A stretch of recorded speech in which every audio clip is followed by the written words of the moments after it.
안녕하세요. 저는 오늘 이곳에서 저와 남편, 그리고 양가 어머님들에 대한 이야기를 좀 해보려고 해요. 아마 제 생각으로는 이곳에서 제 이야기를 듣고 계신 분들 중에 결혼을 하신 분들이 꽤 많이 계실 거라고 생각합니다. 요즘 여러분의 가정은 어떠신가요? 어렸을 땐 몰랐는데 나이 들어 결혼하고 살다 보니 평범하게 산다라는 게 참 어렵다는 걸 새삼 깨달아 나가고 있습니다.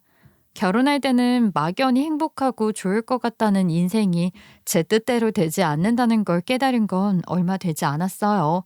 어디서부터 말씀을 드려야 할지 고민을 좀 해봤는데 딱 이쯤부터 말씀드리는 게 좋을 것 같다는 생각이 들어서 말이죠.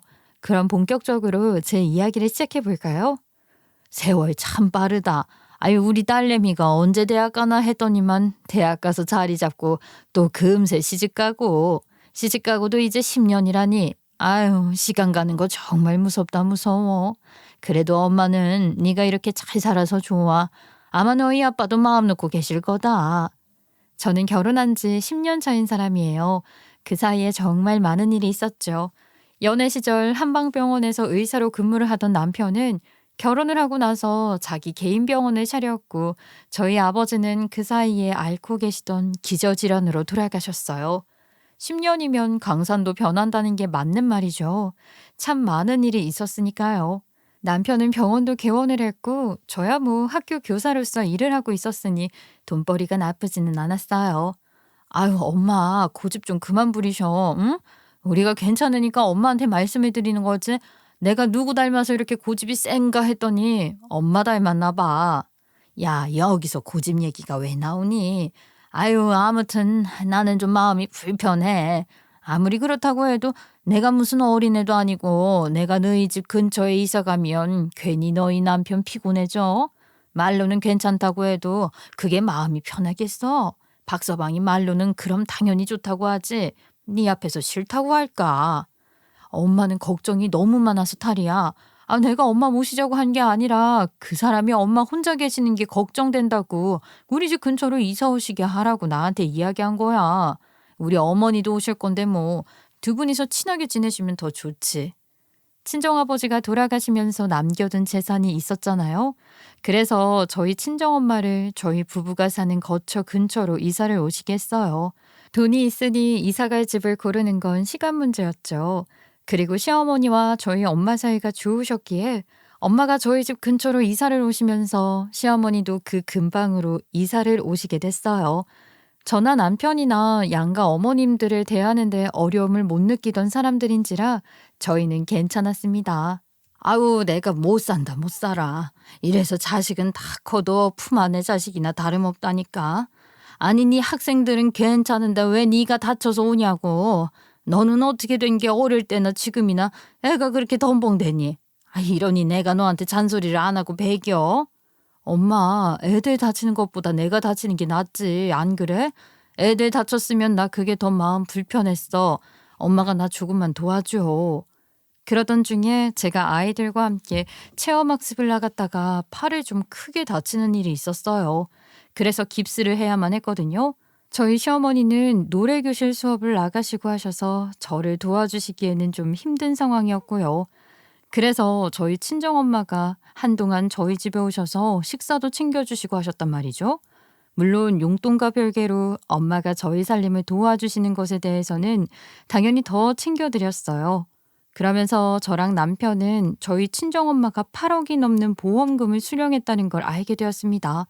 그건 바로 돌아가신 저희 친정아빠 덕에 받게 된 보험금이었죠.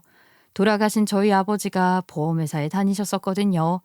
그래서 저희 친정엄마는 예전부터 들어놓은 보험이 꽤 많으셨어요. 아우, 엄마, 보험 좀 그만 들어. 어디 아픈 데도 없어서 타먹지도 않고 있는데 무슨 놈의 보험을 그렇게 많이 들어?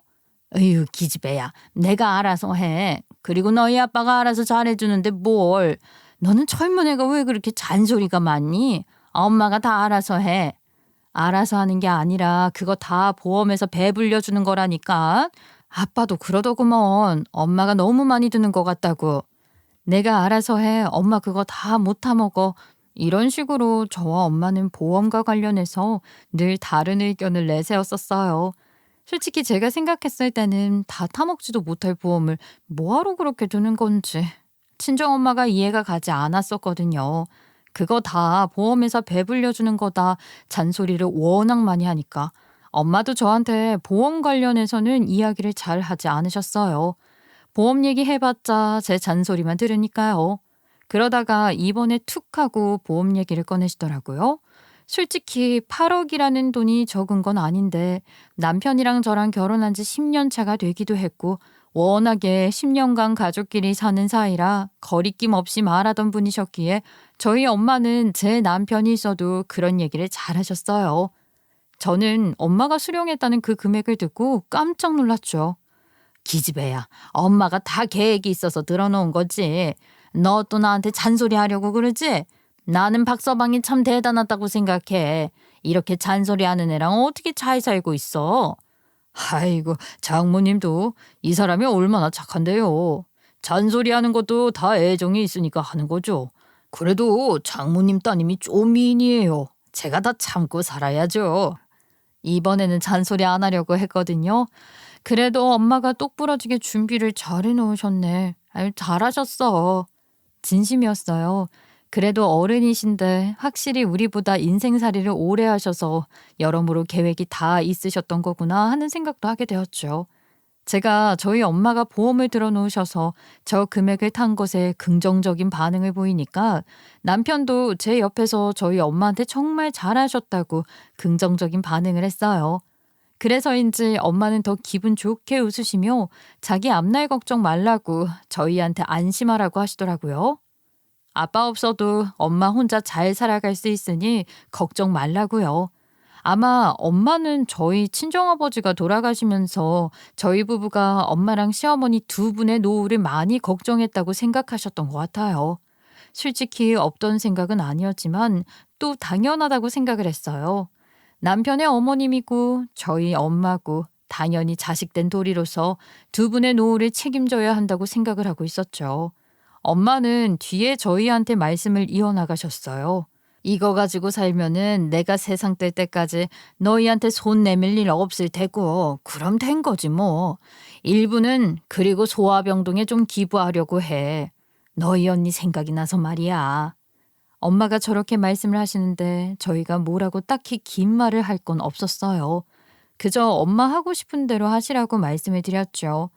남편도 저희 엄마랑 저한테 언니가 어떤 존재였는지 알고 있었기에 긴 말을 하진 않았고요. 장모님 하시고 싶은 대로 하시는 게 가장 좋은 일이라고 이야기를 할 뿐이었습니다. 저희 친정언니는 소아마비가 있었어요. 그래도 억척스럽게 언니를 데리고 치료를 다녔던 부모님 덕에 언니는 일반 학교도 다닐 수 있었거든요. 이게 말이 되는 일이에요? 학교에서 애들한테 도대체 뭘 가르쳤길래 우리 애가 너희한테 뭘 그렇게 잘못을 했니? 뭘 그렇게 잘못했다고 그래? 내 딸 어떻게 할 거야? 당신네들이 학교에서 애들 보호자 아니에요? 어떻게 애가 무슨 죄가 있다고? 너희 대체 우리 수아한테 왜 그랬니? 우리 수아가 너희한테 뭘 잘못했는데? 아니 이것 보세요. 우리가 사과 안 했어요? 사고였지만 그래도 미안하다고 했잖아요. 애가 장애가 있으면 집구석에 데리고 있던가 왜 멀쩡히 학교 다니는 애들 있는 대로 집어넣어서는 다른 애들까지 피해를 주냐 이 말이야. 당신 지금 뭐라고 그랬어? 누가 피해를 줘? 내 딸이 무슨 피해를 줬는데? 내 딸 살려내. 우리 수아 살려내. 우리 수아 내 새끼 살려내. 제발 우리 딸. 아이고 수아야. 그런데 저희 언니가 중학생 시절에 학교에서 사고를 당했어요. 못된 아이들이 학교 계단에서 언니를 밀쳐 다치게 한 것이었죠. 그 바람에 언니는 2층이나 되는 계단을 좋지 못한 상태로 내려오게 되었어요. 그게 뭐 내려온 거겠어요? 더 적나라하게 말을 적고 싶지만 그건 저도 너무 힘들어서 그렇게 언니는 세상을 떠나게 되었어요. 그런데 그때 당시에 뭐 제대로 된 게 있었나요? 지금보다도 더 못하게 청소년은 다 봐준다 뭐 이런 식이었는걸요. 그리고 학교에서 일어난 일 가지고 뭘 그러냐 하는 분위기로 되려 저희 가족들을 이상하게 몰아갔었습니다. 그때 충격으로 저희 아빠한테는 질환이 생겼었고 엄마도 화병 같은 게 생겨서 늘 한숨을 푹푹 내쉬며 지내셨어요. 그래서 친정엄마가 그 돈으로 소아병동에 기부를 하시겠다고 하셨을 때 저나 남편이나 아무 말도 하지 않고 잘 생각하셨다고 말씀만 드렸던 것이었습니다. 남편한테도 참 고마웠네요. 솔직히 말해서 그렇잖아요. 돈 때문에 가족도 버리고 친구, 연인도 버리는 기사가 쏟아져 나오는 세상인데 8억이라는 돈이 좀 커요? 그런데도 돈 욕심 하나 안 내고서 오히려 건강이 안 좋아지기 시작한 저의 친정엄마를 위해 한약을 좀 지어드려야겠다고 말하는 남편이 정말 고마웠습니다. 제가 나이를 먹어가듯 저희 엄마도 연세를 드시는데 그래서인지 이래저래 잔병치레가 좀 생겨나기 시작하셨거든요. 이전과 다르게 기력도 없어진 것 같아서 늘 마음에 걸렸어요. 이럴 때 한의사 사위 찬스 쓰는 거 아니겠어요? 엄마를 모시고서 남편이 운영하는 병원에 갔었죠. 남편이 언제나 저희 친정엄마한테 그랬거든요. 조금이라도 편찮으시면 무조건 오시라고 말이에요. 장모님이 소아병동에 있는 아이들 챙겨주시는 거니까 저는 그럼 장모님 건강 제가 챙겨드릴게요. 날 더워지고 하면 건강 더 잘 챙기셔야 하는 거 알죠? 제가 내일부터 바로 우리 장모님 드시게 한약 지어서 드릴 테니 빠뜨리지 말고 드세요. 아시겠죠? 그래도 자네가 이렇게 힘들게 일하고 병원까지 꾸려나가는 건데 아이 나는 괜히 내가 자네한테 짐 만드는 거 아닌가 싶어서 그런 거지. 와, 장모님, 그렇게 말씀하시면 저 정말 너무 서운합니다. 장모님이 당연히 저희 부모님이신데 제가 챙겨드리는 게 맞는 거죠. 그런 말씀하시고 조금이라도 편찮으시면 바로 오세요. 얼마나 바람직하고 이상적인 사이와 장모의 모습이에요. 엄마도 저도 그저 남편한테 고마워했었어요. 그래서 저희 친정엄마는 기특한 당신 사위에게 우리 사위 차는 바꿔줄 돈 남기고 기부할 거니까 걱정 마라 하는 말씀을 호탕하게 남기셨죠. 여기까지는 뭐 아주 보기 좋은 이상적인 가정의 모습이었어요. 그런데 남편이 저희 친정엄마한테 저렇게 잘하니까 저희 시어머니가 질투를 하시더라고요. 아유, 네 엄마는 무슨 복이 많아서 우리 아들이 한약까지 지어주고 건강까지 신경 써주는지 모르겠다. 우리 아들이 나한테는 약 한 번 지어준 적이 없는데 말이야. 아이, 어머님, 아범이 어머님한테 공진단 박스로 갖다 주잖아요. 제가 어머님 더 신경 쓸게요. 어머님한테 딸 같은 며느리 제가 있잖아요. 안 그래요? 아이고 됐다. 딸은 무슨. 너는 너희 어머니 딸이지. 며느리가 신경 써주는 것보다 아들이 신경 써주는 게 더 좋지. 네 엄마는 무슨 복이 그렇게 많다냐? 시어머니가 저 말을 정말 계속했어요. 이렇게 듣다가는 내 귀에 딱지가 않겠다 싶을 만큼 말이에요. 그래서 저도 안 되겠다 싶어서 시어머니한테 제가 할 수 있는 한 최대한으로 더더욱 잘해드렸습니다. 사위는 장모한테 잘하고 며느리는 시어머니한테 잘하고 얼마나 겉으로 보기엔 너무나 화목하고 보기 좋은 가정의 모습이겠어요. 실제로도 시어머니의 투정만 아니면 화목하고 좋은 가정이 맞았습니다. 지인들 말을 들어보면 저희 시어머니가 저렇게 부럽다, 뭐한다 말씀하시는 거는 그냥 애교에 불과한 거라고 하더라고요. 그런데 제 걱정거리는 쉽게 사라지지 않았어요. 친정엄마가 한약을 드셔도 몸이 나아지기는커녕 몸이 더 안 좋아지시기 시작했거든요. 그것도 아주 급격히 말입니다. 잔병치레도 잦아지셨고 쉽게 피로해하면서 혈압이 오르는 등 다양한 증상을 나타나기 시작했어요. 그럴수록 저는 친정엄마를 모시고서 남편이 운영하는 한의원에 더 자주 가게 되었죠. 이번에는 약을 좀 다르게 써봐야겠어요. 혈압도 자꾸 올라가시고. 장모님, 제가 이번에 새로 약 지어드릴 테니까 이번에도 빠뜨리지 말고 꼭 드세요.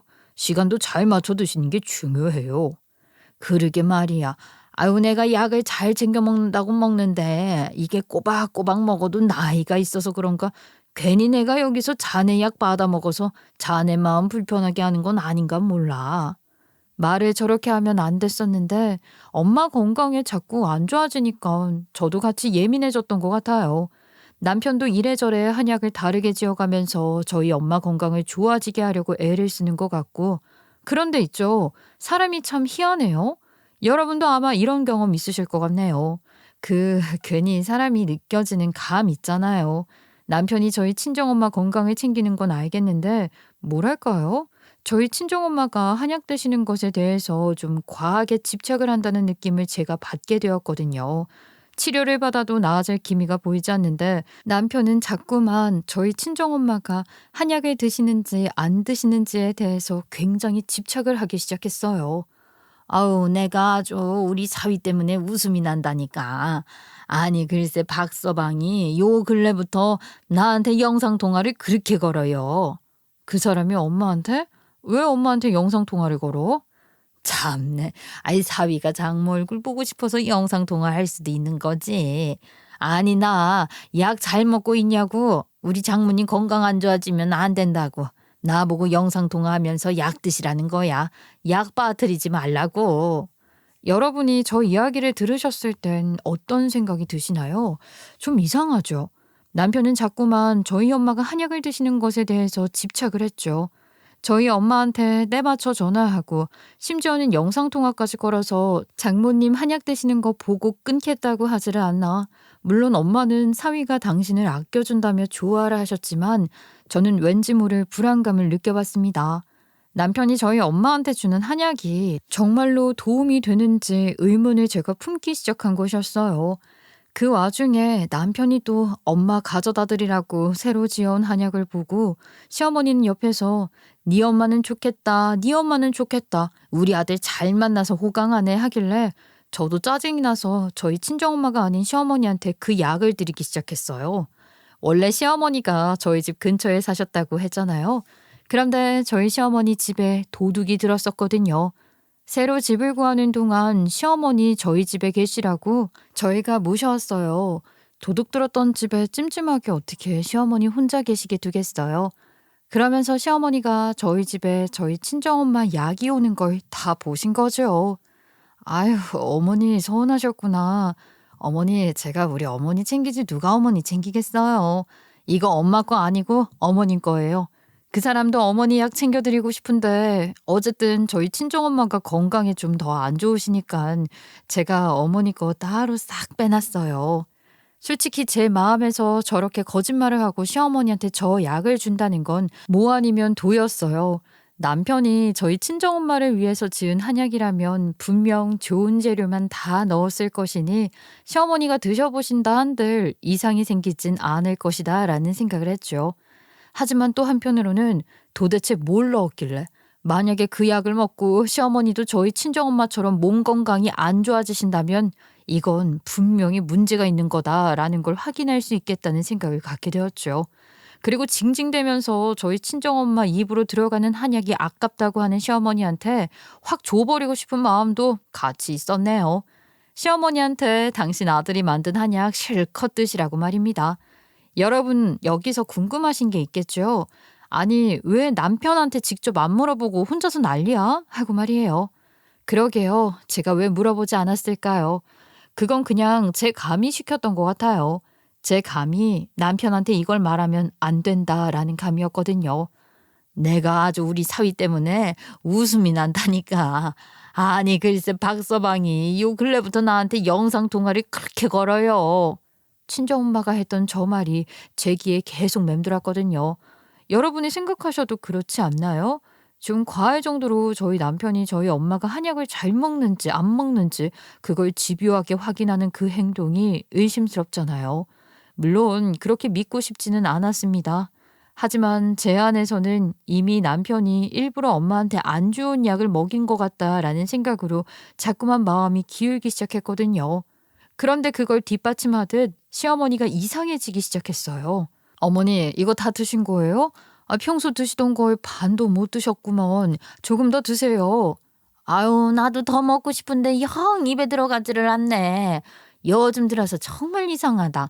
아유, 얼마 안 움직여도 숨이 차고, 아유, 몸이 예전 같지가 않아. 나이가 들어서 그런가. 예, 나 그 한약 좀 줄래? 내가 기력 좀 찾아야지.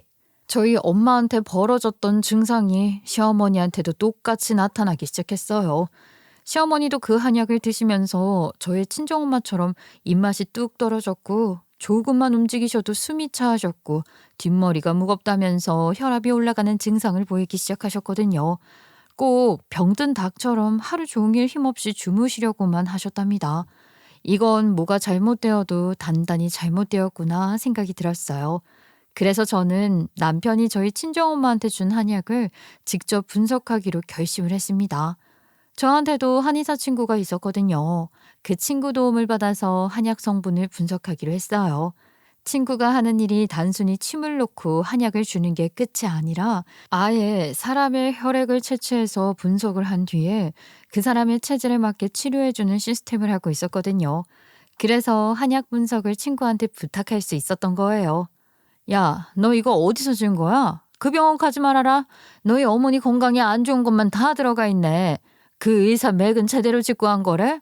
너 이거 한약 환불해 달라 그래. 어? 그게 무슨 말이야?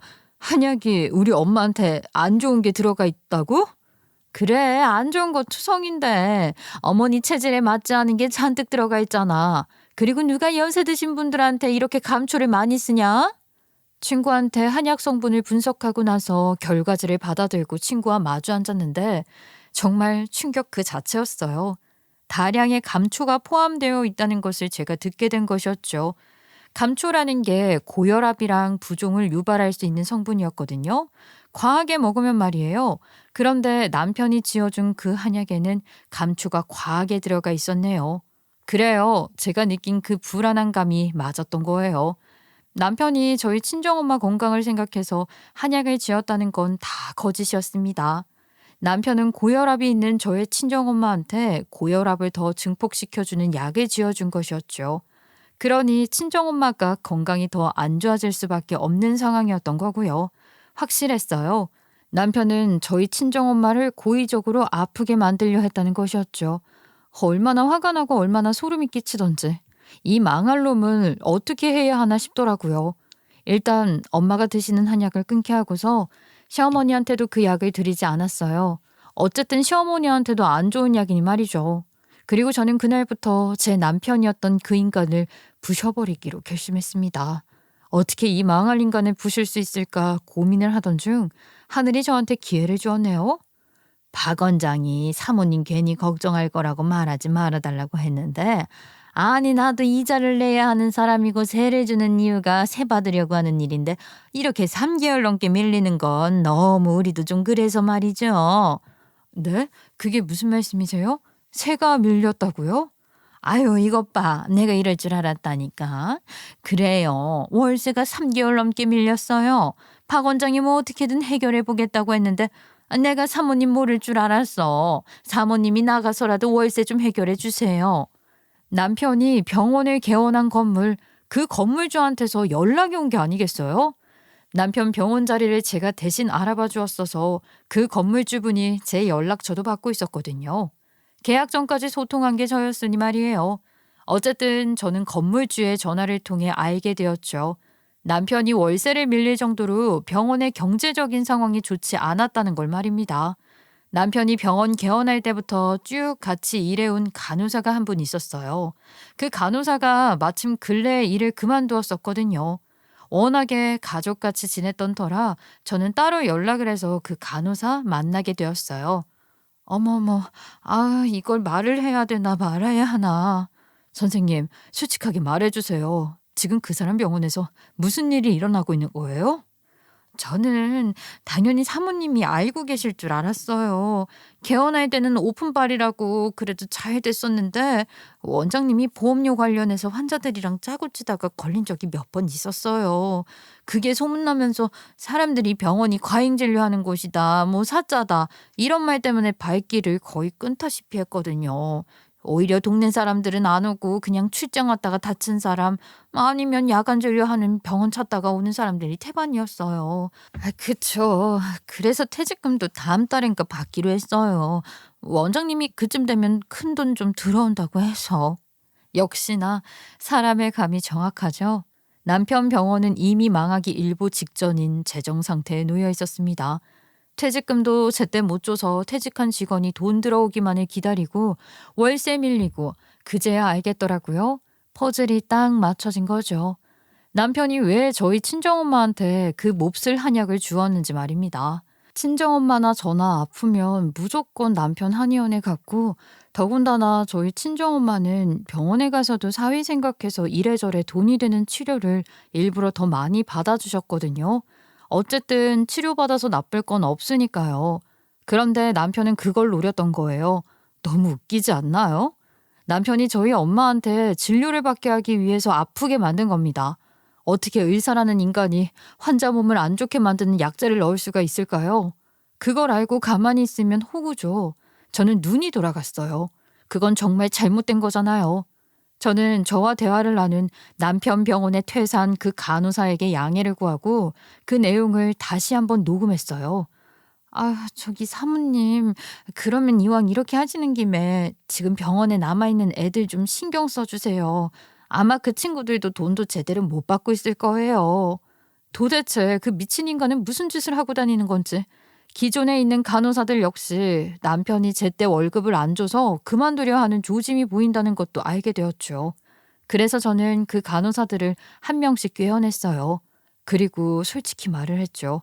내 남편이 우리 친정엄마를 상대로 이런 짓을 저질렀다. 그래서 이걸 들고 일어서려 한다 하고 말입니다. 선생님들도 병원에서 그 사람한테 받은 부당한 대우나 임금이 제대로 입금 안 되었다거나 수당 제대로 안 챙겨진 거 있으면 저한테 다 말해주세요. 그리고 그 사람 없는 시간대 좀 저한테 알려주세요. 세상에나 간호사들이랑 이야기를 하는데 간호사들이 당한 게 많더라고요. 야간 진료할 때면 야간 수당을 챙겨줘야 하는데 그것도 제대로 안 챙겨주고 식대도 절대 안 주면서 경비실에 있는 컵라면이나 먹으라고 하고 왜 그렇게 나이 어린 사회초년생 간호사들을 뽑았는지 그제야 이해가 갔어요. 그리고 저는 간호사들한테 부탁해서 한의원에서 남편이 환자들을 상대로 과잉 진료를 지시한 메시지 내용, 대화 내용까지 싹 다 입수를 했죠. 그뿐인가요?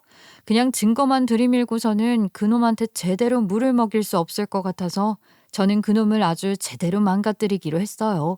이미 저와 한편이 된 간호사들과 연락을 해서 그 인간이 주말 진료 때 자리를 비운 틈을 타 후다닥 책상 밑에 녹음기를 부착하고 나왔거든요. 그 인간이 원장실에 앉아서 말하고 대화하는 녹음 내용을 실시간으로 듣고 있는데 소름이 끼쳤습니다. 그러면 사고 나서 바로 100% 효력이 생기는 건 아닌 거네요. 아예 얼마나 걸리는 거예요? 그러니까 효력이 100% 발생하려면요.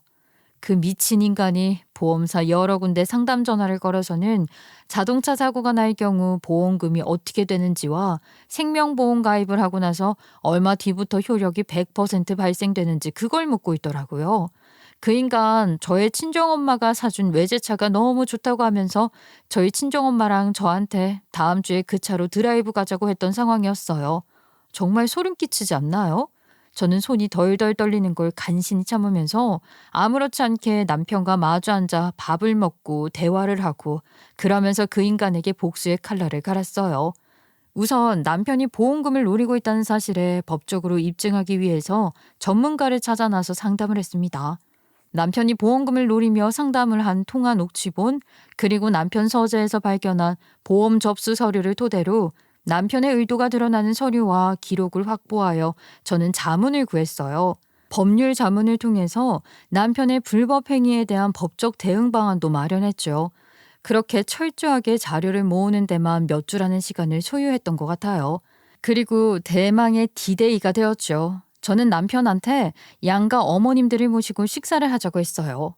물론 저희 집에서 말이죠. 확실히 우리 어머님들이랑 이렇게 같이 먹으니까 너무 좋은데요. 식구가 왜 식구인 줄 아세요? 먹을 식, 입구, 밥을 같이 먹는 사람들을 식구라고 한대요. 저는 진짜 우리 가족들이랑 이렇게 밥 먹는 게 너무 좋아요. 역겨운 인간, 식구? 가족을 그렇게 좋아한다면서 입 바른 소리 하는 인간이 뒤에서 그런 추잡한 짓을 해? 정말 역겨웠습니다. 밥이 입으로 들어가는지 코로 들어가는지 모르는 상태에서 식사를 마치고 저는 계획을 실행했죠. 그 1차는 바로 남편이 저희 친정엄마한테 지어준 한약인 척 남편 한의원 한약 봉투를 구해서 제 친구한테서 지어온 한약을 위장하여 꺼내왔어요. 그리고선 그걸 양가 어머님들께 똑같이 드렸죠. 몸에 좋은 거니 쭉 들이키시라고 말입니다. 그랬더니 남편이 노발대발 난리를 치기 시작했어요. 당신 지금 뭐 하는 거야? 미쳤어? 우리 엄마 고혈압 있는 거 몰라? 엄마한테 저걸 왜 드려? 엄마 빨리 뱉어. 그걸 왜 마셔? 엄마 그거 빨리 뱉어. 아니 얘가 왜 이래? 야, 너는 너희 장모한테 주는 건 안 아깝고 네 엄마 입에 들어가는 건 아깝다 이거냐? 얘가 왜 이래 정말? 당신 이상하다. 당신이 우리 엄마 혈압 내려드리는 거라고 지어준 거잖아. 그래서 나 어머님도 챙겨드린 건데? 고혈압 내리는 약 드시는 건데 왜 이럴까? 그리고 그전에도 어머님이 우리 엄마 약 몇 번 뺏어 드셨어. 하도 우리 엄마만 약 지어준다고 하길래 내가 어머님도 챙겨드렸지. 당신 몰랐지? 하긴 어머님이 당신한테 말 안 하셨겠지. 남편은 아마 순간 아차했을 거예요. 그리고 저는 벙쪄 있는 그 인간 앞에서 보란 듯이 그놈이 저의 친정엄마한테 내려준 한약 2달치를 갖고 나와 싱크대에 다 쏟아부어 버렸습니다. 제가 한약을 쏟아붓는데도 그 인간 아무 말도 하지 못했어요. 그저 지가 한 짓을 어떻게 처리해야 하나 머리 굴리느라 바빴겠죠. 내가 우리 엄마한테 이걸 먹였을까 봐? 너 어떻게 사람이 이러니? 돈이 그렇게 좋았어? 그럼 차라리 돈을 달라고 말을 하지 그랬어. 너 이건 아무것도 아닌 일이야, 알아? 하마터면 너 때문에 우리 엄마 정말로 위험해지실 뻔했다고. 그러면서 저는 남편한테 이혼을 요구했습니다. 시어머니와 저희 친정엄마는 화들짝 놀라셔서 대체 무슨 일이냐고 하셨죠. 저는 숨길 거 없이 솔직히 다 말씀을 드렸습니다. 그 이야기를 듣고 나서는 저의 친정엄마는 분노와 슬픔이 교차하는 얼굴을 지으셨어요. 그리고서는 제 남편한테 왜 그랬냐고 따져 물으셨죠. 엄마의 목소리에는 울음이 잔뜩 묻어 있었고요. 시어머니는 그 자리에서 그 어떤 말도 먼저 하지 않으시고 당신 아들 뺨을 갈겨버리셨습니다. 시어머니가 질투는 많아도 인륜을 저버리는 일이나 인륜에 어긋나는 행위하는 걸 옹호하는 성격은 아니셨거든요. 만약 시어머니가 자기 아들이 이딴 짓을 했는데도 자기 아들 감싸기 급급했다면 저는 더 미쳐버렸을 거예요. 네가 제정신이야? 야, 하다 돈이 뭐라고? 너를 자식같이 챙겨주는 너희 장모한테 그딴 몹쓸 짓을 하려고 들어. 아유, 네가 제정신이냐? 네가 인간이야? 어디서 그런 말도 안 되는 짓거리를 해? 시어머니는 제 남편에게 어디서 하다 돈이 뭐라고 자식같이 대해주는 장모한테 그런 몹쓸 짓을 하려 했냐고 악을 쓰다시피 소리를 지르셨어요. 남편이라는 인간 자기 엄마한테 뺨 맞고 저희 친정엄마한테는 원망 섞인 말을 들으니 그때야 잘못했다고 빌더라고요. 정말 죄송합니다. 저도 살고 싶어서 저도 숨 좀 쉬고 싶어서 그랬어요. 아무리 방법을 찾아보려고 해도 사방이 꽉 막힌 길에 갇혀 있는 것 같은데 저도 어떻게 할 수가 없었잖아요. 남편은 저걸 변명이라고 말했어요. 자기가 놓인 상황이 사방에 꽉 막힌 길에 갇혀 있는 상황 같았는데 뭘 어떻게 해야 할지 몰라 그런 선택을 했다고 말입니다. 처음에 과잉 진료하면서 병원비를 비싸게 받았을 때 한두 번만 하고 말아야지 했는데 자꾸 돈 욕심이 나서 더하고 또 더하고 그러다 환자가 끊기면서 재정이 어려워졌다고 했어요. 저는 그런 남편한테 개소리하지 말라고 했습니다. 동정심 유발하려고 하는 거면 딴 데 가서 하라고 말이에요. 내 말이 틀려? 이렇게 말하면 당신이 한 짓이 덮어질 수 있을 것 같았어.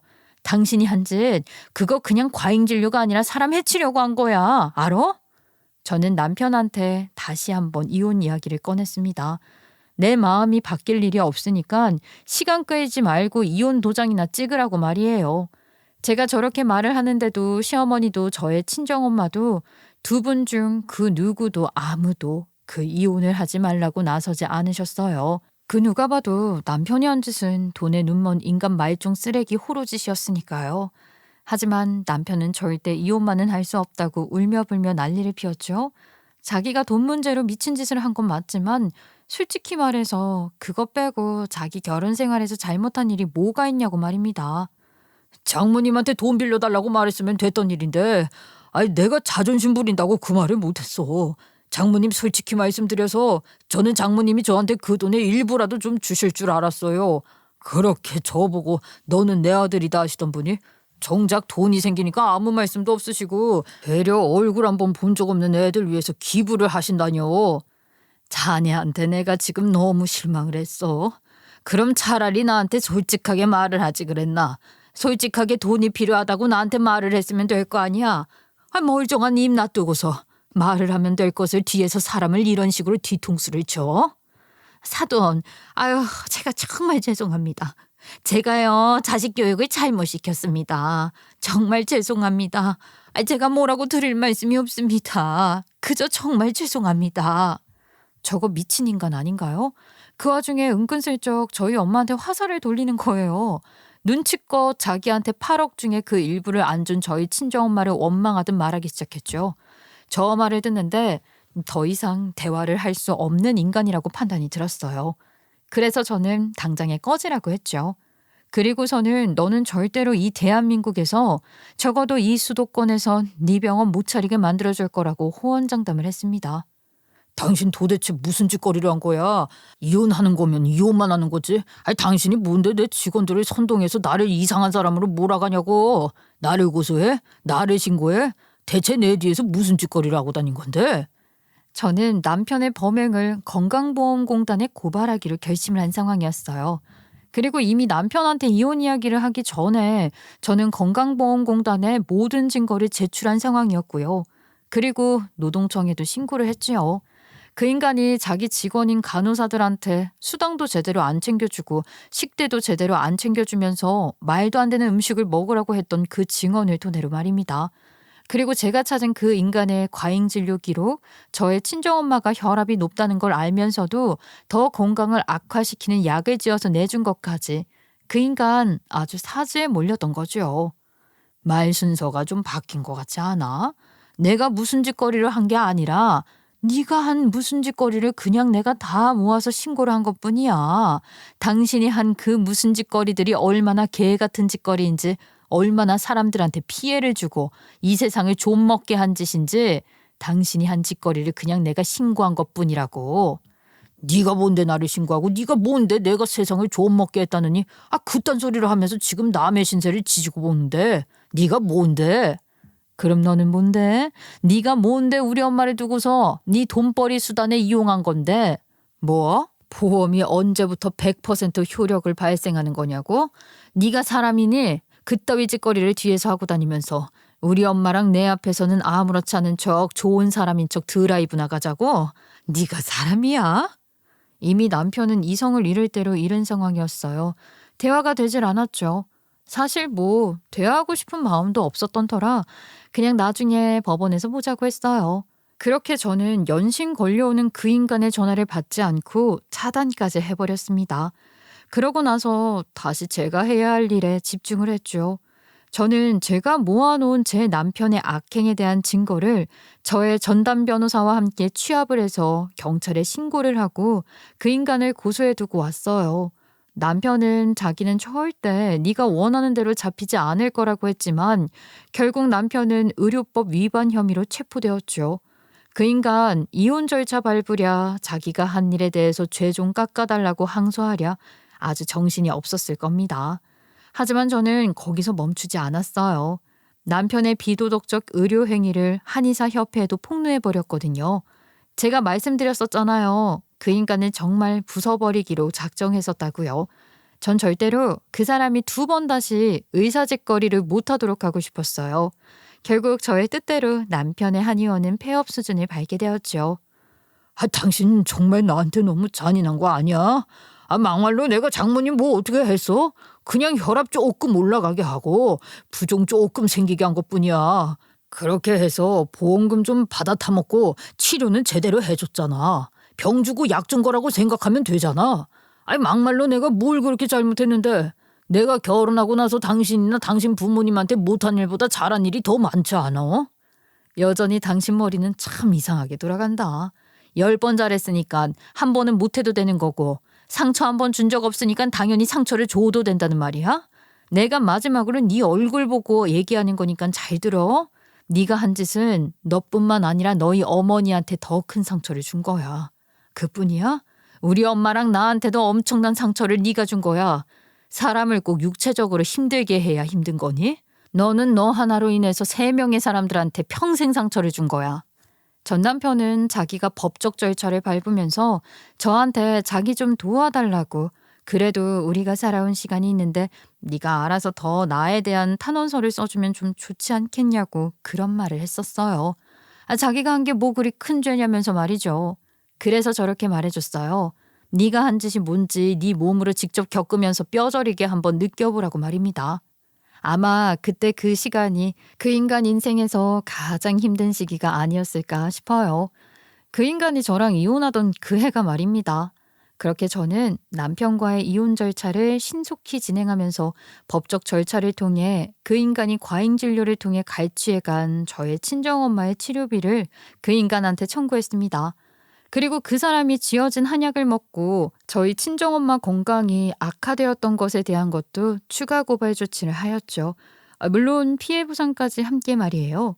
그런 과정을 밟으면서 전 남편이 된 그 사람이 갖고 있던 재산 일부를 압류했습니다.